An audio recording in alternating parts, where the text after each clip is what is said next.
Welcome back to another recording of Life and Doctrine. And we are going to look, this is part 3, we're going to look for a third time at another passage. And this passage, I've been going to passages that very clearly condemn homosexuality as inconsistent with God's original plan. But the passage that I want to show you today is actually a passage that the gay Christian community will use against us to try to show us that there's nothing wrong with homosexuality. And it's actually pretty tragic. It is the close relationship that Jonathan and David had. This is one of the tragic consequences of this whole sexual revolution, is that it casts suspicions upon good, healthy, normal relationships. You can't be two women who are just very, very close without now that being suspect, or two men who are just incredibly close, have a very close bond without suddenly saying, oh, maybe there's some sort of sexual attraction that's going on there. It seems to just contaminate and destroy the sanctity of friendships and the sanctity of so many of the good things that God in his kindness has given to us. And one of the great casualties of this is Jonathan and David. Now, we know Jonathan and David, they were close. Jonathan was the son of Saul. David was the son of Jesse. And when God told David at a very young age, you are going to be the next king in Israel, Jonathan, at some point, David probably conveyed that to him. And Jonathan, instead of being jealous and saying, no, wait a second, I'm the son of Saul, I should be the next king on the throne. I mean, if you just read through the book of 1st, 2nd Kings, that's all anybody ever thought. I don't care what God says, I'm the son of the king, I have a right to the throne. And then they would massacre anybody who competed with them. But Jonathan was not like that. He realized that God had given a special promise to King David that the throne was going to be his, and he believed it so much that when his own flesh and blood, his own father, attempted to kill David on several occasions, on quite a few occasions, Jonathan sided with David against his father. Jonathan became kind of the spy in his father's house, keeping David safe. And a couple times, Saul even threw a spear at Jonathan to try to take his life, because Jonathan was so faithfully guarding David. And so their relationship was forged in the crucible of affliction, in a terrible circumstance. They were willing to die for each other. In fact, Jonathan and David made a covenant that when David went to the throne, when he finally became king, that he would just show kindness to Jonathan's household. And Jonathan's household is also Saul's household, the guy who tried to kill him and prevent him from being king, and who stole David's wife from him. I mean, if anything will make you bitter, it's somebody stealing your wife. But David was kind to the house of Saul because of Jonathan, this close relationship he has. But unfortunately, Saul's wickedness and being terrorized by a demon just made him mad, and he sucked his son Jonathan into these ridiculous battles that they should not have been fighting, or at least they could have prevented. While Saul was chasing around David, he was not protecting the borders of Israel.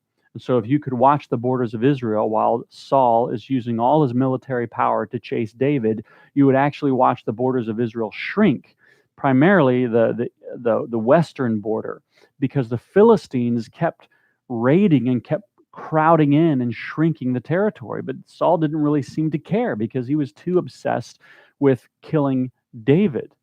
So all sorts of irresponsible things taking place. And in one of these battles, Jonathan actually dies in battle. And so in 2 Samuel 1, we see that David gives a eulogy for Saul and Jonathan. He actually preaches at his funeral, so to speak. And he says about Jonathan in that funeral eulogy, he says, I am distressed for you, my brother Jonathan. So first of all, he calls him his brother. That is hardly an erotic term, or hardly a term for two lovers. He calls him my brother Jonathan. You have been very pleasant to me. Pleasant means dear, precious. Jonathan, you're so precious to me. Your love to me was more wonderful than the love of a woman. And that's where the gay Christian community just pounces on that statement. Oh, David loved Jonathan more than the love. It was better to him than the love of a woman. Well, first of all, if it was a homosexual relationship, It would be the opposite equivalent of a love for a woman, right?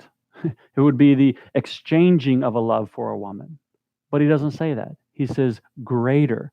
Now, I'll grant it that this is an unusual statement. What he's saying is, typically it is the husband and wife, and really that's how God designed it, right? It is the husband and wife, it is the man and woman who forged together this close union. But he had such a deep union, a deep love for Jonathan, that there was something about that friendship that even went beyond his own relationship with his own wife. Now, um, I don't think that's the way it should be, and we know a little bit about David's relationship with some of the plural wives that he had, and it really wasn't that great. So maybe this is in part a statement against the relationship, the health of the relationship he had with his wives. But whatever the case, he is simply pointing out the fact that the bond he had with this brother, as he calls him, was just incredibly unusual, incredibly uncommon. And it's something he's declaring publicly. Now, what makes it even more absurd to think that this was some kind of a statement of same-sex attraction is last week we just looked at Leviticus and we just looked at what the law says about a same-sex relationship. So the idea that at Jonathan's funeral, David would be coming out of the closet publicly declaring sexual attraction with Jonathan is so extremely absurd. It flies in the face of what the law and what the culture would even allow at that time.